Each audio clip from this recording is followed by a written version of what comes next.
Today on Podcast Them Down, we're continuing our discussion of the economics of AMON AMARTH and Frederik Andersson's split with the band. If you haven't already, check out part 1 first. Podcast Them Down! Welcome to Podcast Them Down. I'm Tim Regan from US power metal band Burning Shadows, Fade to Black Metallica tribute, Dual-Violin folk metal band ISENMOR, and recently vacated Graves true zombie metal. Be sure to subscribe, like, or follow. And now, on with the show. Frederik goes on. So now we're Twilight of the Thunder God. We're right around there. In 2007, we registered our business. So they weren't even a business until... Were they an LLC? Until after. It doesn't say. And I don't know what the Swedish equivalent of that is. So this is after, with Odin on our side. That's when they became a business, which is just weird to me because I knew all about AMON AMARTH for a long time preceding this, you know? Right, but that's when the businessy stuff started happening. That's when we got our first comic book, we got the bobbleheads coming out, which, God, I wish I had those. Where are they? They're not up there. Keep in mind, like when David Brockie of Gwar died, I'm pretty sure he was found by his roommates in his shared townhouse. Like even a band like Gwar, who you'd think would be just swimming in cash by how they are. Well, it's hard to spend cash that's been, soaked in the blood and semen of a space worm. That's true.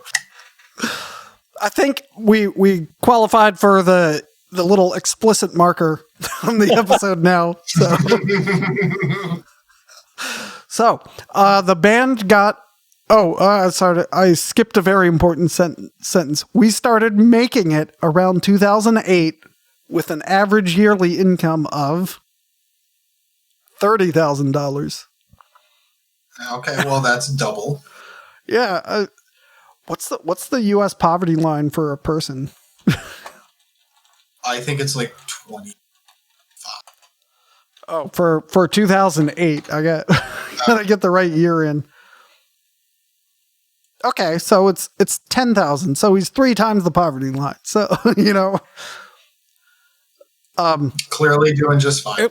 If you transplanted him to the U.S. And, yeah. So, but that's still, I guess, it's expensive to live around DC and Baltimore, but you're going to be living in an apartment with other people, at that rate. Right. So, the band got progressively bigger from there on, but we kept a rather low payout and invested a lot of our earnings back into the band. So that jives with my conversation with them. We're spending all the money on pyro. So. Interestingly enough, this is a very Swedish thing. This was Ingvar Kamprad's idea, right? The founder of IKEA, was that every single bit of excess profit he had after paying everybody that he had to pay went immediately back into the business. And I'm going to go out on a limb and say that the boys in AMON AMARTH might have heard that story and took it to heart. Well, it's part of their primary education in Sweden. Yeah, I mean, we learn about Henry Ford, the Swedes learn about Ingvar Kamprad. So, one could argue that the shares I claimed would be compensation for lost income / lost pension during the early years. Pension for our American listeners is retirement. So... And you can look those words up on Wikipedia. So, ask you. Oh, Dave turned into a robot and cut out. Oh no! There you Okay, you're back. You're back. What? Hot damn! Hot damn! All right. And one could argue that my share from those albums was pretty small compared to what the band makes now, but me and the other members obviously have different opinions about this. Their standpoint is that we never actually said that any member would get to keep their shares of the music rights if they are no longer in the band. This is true, we never did. So I answered my own question from 10 minutes ago. it's Amon Amarth splits it equally. And I guess whatever the payment is, it's Amon Amarth at that time, not Amon Amarth when the music was published. We also said we wouldn't get to keep the shares after a departure. This is something I assume. Both these facts are true, but they can't coexist, so I will back down now. They said they wouldn't keep their shares after someone leaves, and then he goes, I don't know if anyone gets to keep their shares if they're no longer in the band. Make up your fucking mind.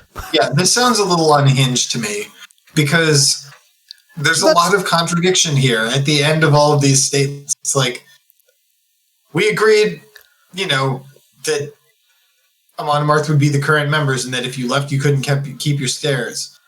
I didn't. You couldn't keep your share. Right. It's like, unhinged is the right word. It seems to me that he was just, Amon Amarth kept going after he was fired, and he's like, I got to get me some of that, and I believe the rest of Amon Amarth didn't really say too much. They're just, there was a couple interviews where they're just like, oh, it's great to play in time. I mean, okay. I don't want to shit talk at Amon Amarth, but there were not plenty. There was an Amon Amarth show or two where them playing in the time was not going to be saved by a drummer.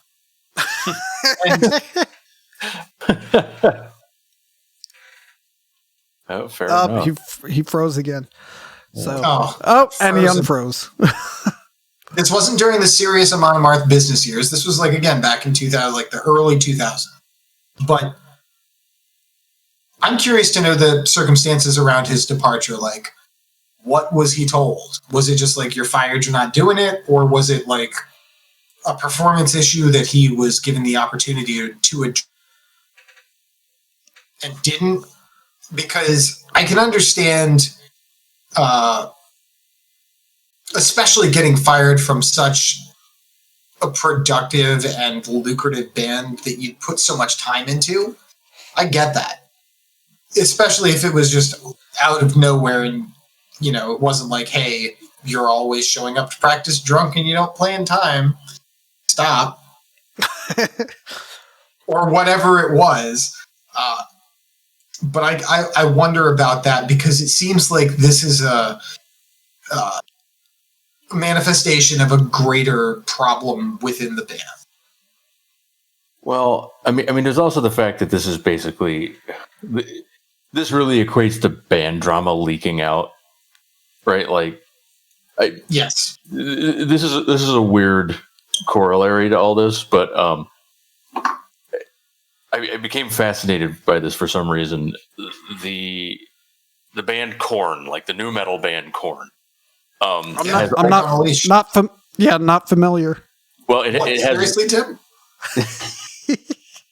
But all the members are the same except for the drummer, and the drummer left, I don't know, a while ago. So their current drummer has been in the band for a while.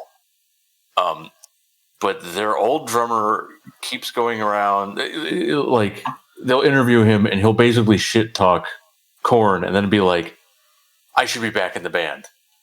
It's they suck now. You should put me back in. And it's you get the impression that in these situations where there's clearly some bad blood or people, it wasn't a clean break. It wasn't an amicable break. There's certain things that people just see through a very uncharitable light. So David Silvera, the old drummer of Korn, clearly is pissed off about the fact that he's no longer in Korn. But a lot of the shit he says really doesn't make any sense. I mean, and that's just from statement to statement. They suck. I hate them. Put me back in. It's no. So I mean, it could be something similar here, where clearly emotions are high. He's resentful. He's recalling these verbal agreements when it was just a hobby. and then once it blew up, he's trying to like formalize it all in his head to justify, you know, you know what I'm saying? It strikes me of emotion. It's just like pure raw, like I'm upset. So if somebody interviews me, I'm just going to tell them I'm so pissed off. Yeah, well, he when all the facts are out, you know, it's still nothing he says helps his case. Like, if you just go one paragraph later, it's like, well, it turns out if you leave the band, you don't get your shares. So I was demanding my shares. And like, if you read the article backwards, he comes off as more unhinged. So, and there I'm using that word again. Credit to Dave. Was he not getting paid this whole time, or is all of this about like royalties post participation in the band? That's not entirely clear. I see. I can see making a big stink about not getting paid appropriately while you were playing in time enough to headline fucking VACATED open air. Jesus Christ. Not playing in time. Like, I'm sorry. There is a certain line between, like, and we can all look at our favorite bands and know who are the drummers who are the fucking pros and who are the drummers that are just great musicians who are not professional.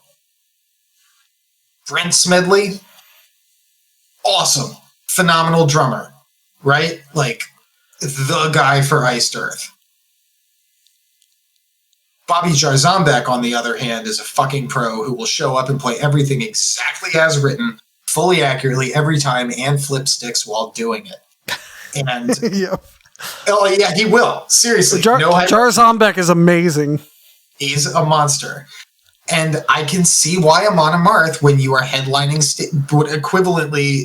what are basically stadium, why you would want to have a guy like that backlining you instead of the dude who you came up with from Dalarna or wherever they're from.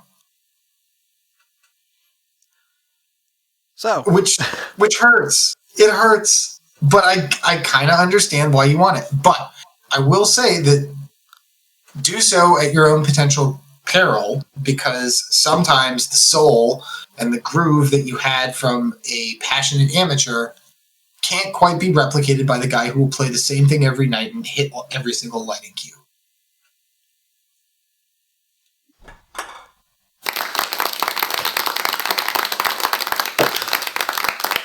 all right, so he goes on to say, at one point, I will know for sure whether if you quit the band, you keep your share. They will have to adjust their shares too if anyone else of the four members leaves the band or when they collectively retire. If they don't, it will be obvious that they just wanted to rip me off of my share. But time will tell if they will get to keep their 25% each for life and 70 years after death. Who's really going to be listening to AMON AMARTH in 2090, you know? I mean, that's if all of them died today. Potentially all of our kids. Yeah. And their kids. And that's a huge maybe. Grandpa, I don't want to listen to AMON AMARTH again. Shut up. I'm tired of this song. I've been playing 5 albums for you. What are you talking about? Until then, I give them the benefit of the doubt. Sure you do. Oh, he also says he's the youngest, so I guess I'll outlive them. Wow, I hope he makes responsible life choices. So, with all that being said, in my final airing of the issues, I apologize to the members and to the fans for the grievance I have caused fighting a lost case. It was wrong of me to assume I should get to keep my share. Yeah, I am now closing the book, and I wish the band continued great success.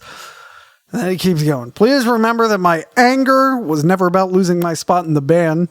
Right. That has never been the case. So he says. All right. I'm glad to not be in the band anymore, and I will gladly never be a part of it again. Sorry to any fans wanting otherwise, but I think Yoki deserves all the attention he gets, and I wish him all the best. That's the new guy. I'm only disappointed in it ended the way it did, and realized it could have ended differently if I had admitted being wrong earlier, albeit that would have been to an even greater economic loss for me. So it sounds like he settled. They're just like, all right, go away. Yep. So, man, all of this makes me wonder if there isn't like, I don't want to say sinister, but like a under the table Swedish metal power structure, right? Because this is not the first drummer I've heard from a high profile Swedish metal band complain about his treatment at the hands of the band, and then subsequently, I don't think Anders isn't playing with Hammerfall anymore, is he? no, it's some guy. Yeah, right. And Anders, you'll note that I don't know who's playing for Hammerfall because it's not Anders Johansson. Right, and I think Anders is playing with Manowar now, actually. What the fuck, dude? I wasn't going to go see Manowar for $90 in Peoria when those tickets finally go on sale in 2052. Yeah, he's in Manowar now. Great. So, this is ridiculous because what he was complaining of was being made to play Neanderthal beats. Right. And he joins Manowar? Okay, no sympathy for Anders. No. So to your point, Dave, about Swedish bands and bizarre power structures. So, I guess really their pop band Ghost. Thank you. Who I love. You get a ding.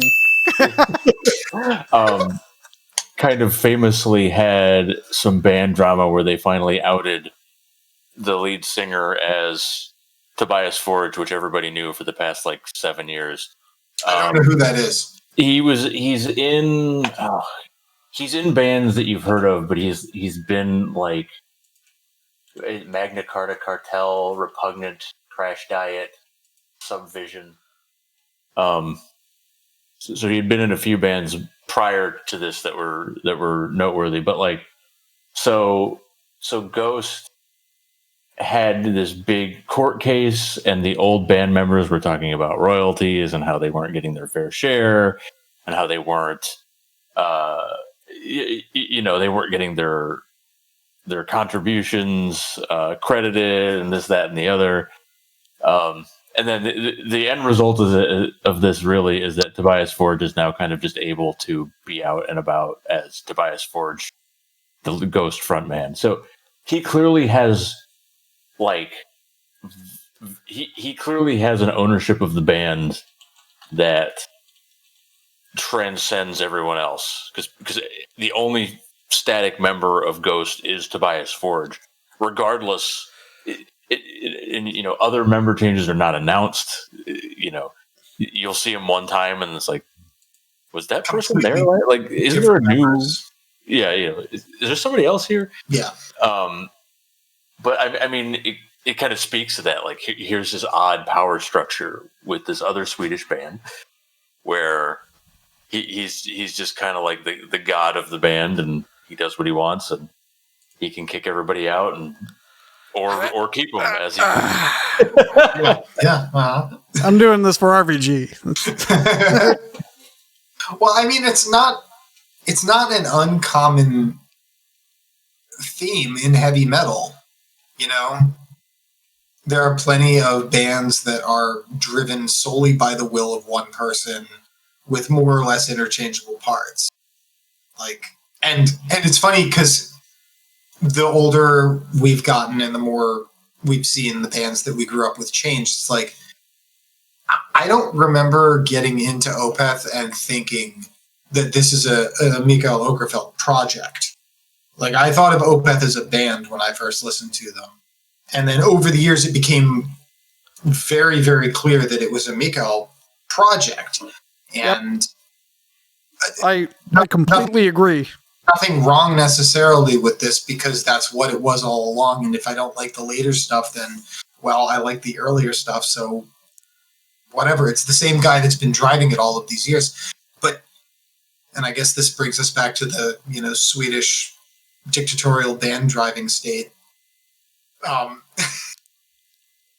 Well, Sonata Arctica is primarily Tony Kakko as well, and their massive current critical acclaim for any of their last 7 albums or so is really spoken volumes to how effective it is to have a single person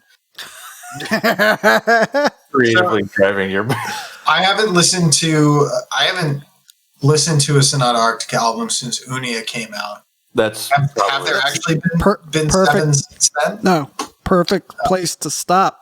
The best way I know how to describe modern Sonata Arctica is it feels like he doesn't give a shit at all, but he still is writing. It's this mid-tempo. It's meandering. Mid-tempo meandering. The lyrics are weird. Still sappy romantic? No. It's like they're. That's what Sonata Arctica was all the girlfriend problems. Like, Yeah. Well, they have a song called like "Closer to Animal," and it's like the wolf thing. All right, but it's not like. No, that'd be too good if it was about a wolf. Yeah, it's. They've got songs now where it's like not really quite valid English, but it's clearly making some sort of weird metaphorical. That's always been the case with them. The not valid English. But it's not leaning into the cheese enough to make it okay. Do you know what I'm saying? Well, go ahead. With the first, especially the first 4 Sonata Arctica albums, it's like they're so goofy that it doesn't really matter that it's sort of, half valid English. It's just kind of fun. I have actually a good story. Well. How are you? Stop it. We want a piano. I love it. My parents are saints, and my dad would drive me to school, and before I got my driver's license, would drive me to high school, and I played for him Winter Hearts Guild at some point on a ride to school. Just probably started at track 1, and I remember him turning to me and saying, "Would you draw me?"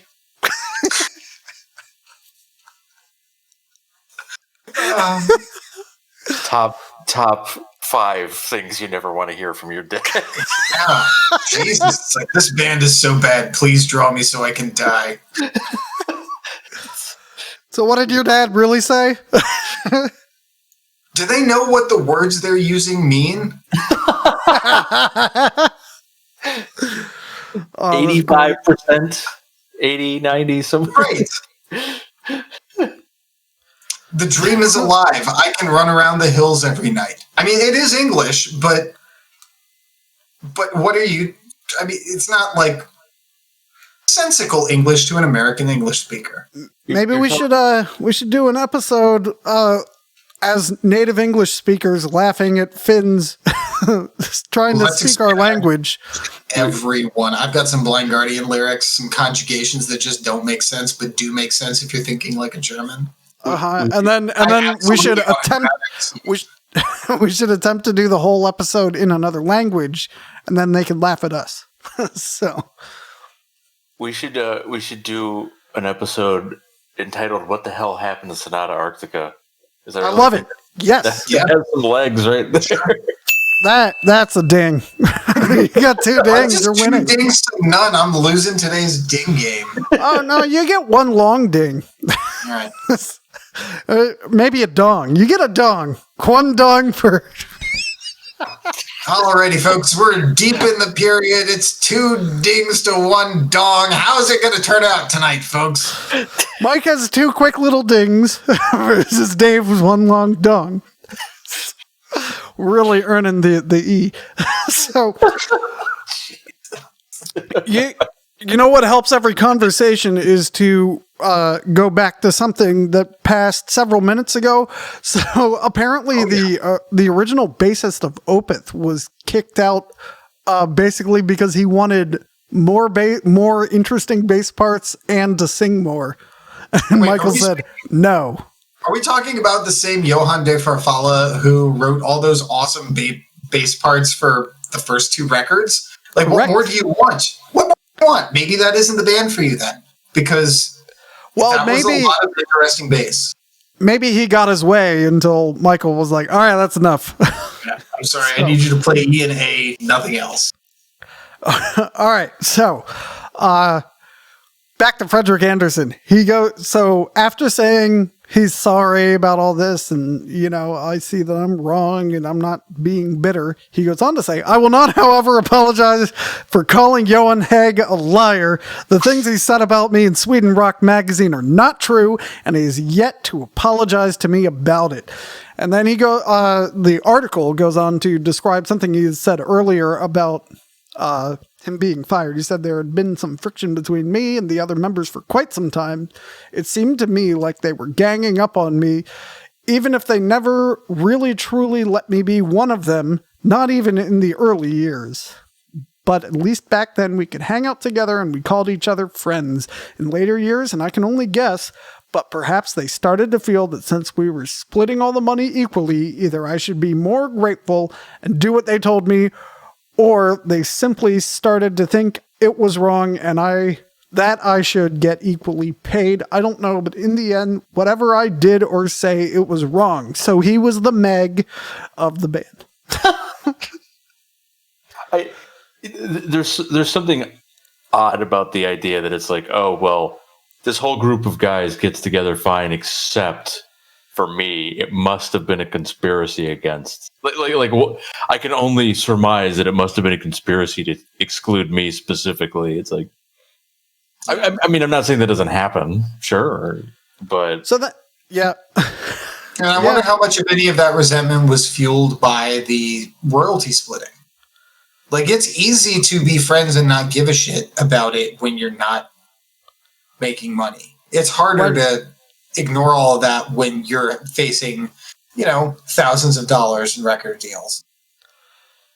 So then he goes on to say one of the last times he played it in Greece, I'm just going to paraphrase it, Oli came up to him and said his snare hits weren't consistent. So during sound check, he played different than live, which meant the mix was off. Okay.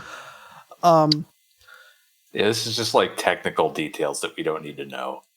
Yeah, and then he's complaining that he said it was untactical for Oli to come to him with these complaints 5 minutes before a show, and it ruined the whole show for me. And there were lots of other occasions like this where they would just say, I'm wrong about something, that my opinion were wrong, or simply silly. It got very frustrating, and it built up to really strong friction. Yeah, right before the show is probably not a good time to, drop something like, it's like, oh, hey, fuck up your performance. You remember how you suck at hitting the snare the same way? Well, remember that when you play now. Like, yeah. Yeah, so it sounds like things were not cordial. Whether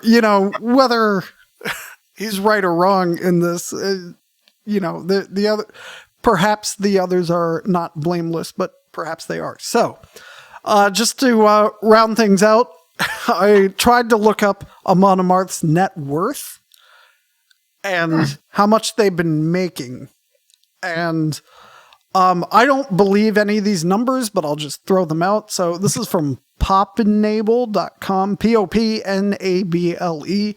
So for the last 5 years, so 2017 through this year projected, this is after Jomsviking came out, and then Berserker came out in 2019, so 2 years ago. So starting in 2017, they made 56,500. In 2018, 62,000. 2019, after releasing Berserker, it dropped to under 20,000. In 2020, with the pandemic, they were at 13.7 thousand, and then they're projected to make 22,500 this year, according to this website. So this band making it, so here's why I don't believe the numbers. The band making it is pulling in 62,000, splitting it 4 ways. Well, it just says AMON AMARTH network. So if you divide it by 4, that's What's 62 divided by 4? That's not much. $16,000. Not even. 15,500, right? Yeah, something like that. So if it is each, maybe that makes more sense. So I was thinking maybe it has to do with how many shows they played. Well, in 2019, when they made only $19,000, allegedly, they played 85 shows. So, which is a lot for them. Is that when the album came out, though? Yeah, that was the year it came out. So they were touring for the album. Yeah. So maybe it money because they had an expenditure to actually press and release the album, buy all the merch and shit, get all the Viking ships and hire the reenactors and get the pyro and get the actual dragons, and then you lose money in a touring year when you're Amon Amarth. It looks like. Yeah. So I don't know if those numbers are believable or not. Yeah. I mean, it feels. No, sorry. It feels like maybe they're discounting a lot of. I mean, maybe it's just royalties or something like that, or yeah, it could be. There's no sources or explanation as to where their numbers came from. They're just if you go to the website, it's just like here they are, and it broke it down by month. So that kind of sounds like music royalties, not touring or anything. So that I don't know, $62,000 in music royalties for a huge band. That's I can buy that, and then you add touring on top of that and whatever else. So then there's a Metal Sucks article for 2014, and I don't like Metal Sucks, but I will. Sometimes they have something useful. Apparently, there was an Amon Amarth. They had how much do bands take in at shows? That's the thing, and Amon Amarth was in there. So for Amon Amarth, Sabaton, and Skeleton Witch at the Royal Oak Music Theater in Michigan on Halloween 2014, their gross sales were $23,000. That's gross sales for all three bands before subtracting, lights, sound, everything, crew, bus, food. So it really doesn't sound like they make all that much off touring in the United States. Because, eventually you have what's left over, and then you have to divide it between Amon Amarth, Sabaton, and Skeleton Witch, and their crews. So that's about 600 people. So I don't know about that. Okay, then idolcelebs.com says Johan Hegg's net worth in 2021 is between 1.5 and 5.5 million dollars, which I don't believe at all. That's hard to believe. Right. And then statsmash.com says their YouTube channel. So I think this is based on views. How many views does Amon Amarth's YouTube channel get? Multiply that by whatever. They made $11,000 from YouTube since January this year. And who knows what the deal with the record label with that is. So I'll bring it all the way back to August 2008. There was an Ultimate Guitar forum post where a user named Lord Pino, Pino, says, I know for a fact that Amon Amarth's vocalist is a truck driver when he's not working with the band. Seeing Amon Amarth is quite a well-known band, I'd say you don't earn a lot of money in metal. So this is the thing that I've always wondered. I know that every major metal band, the big boys, notwithstanding, the Judas Priest and Metallica, obviously don't have day jobs. But the majority of the European bands that come to the United States and it's an event, those guys are not making their living. Isan's a fucking elementary music teacher. He teaches at a school. That's how he pays his mortgage.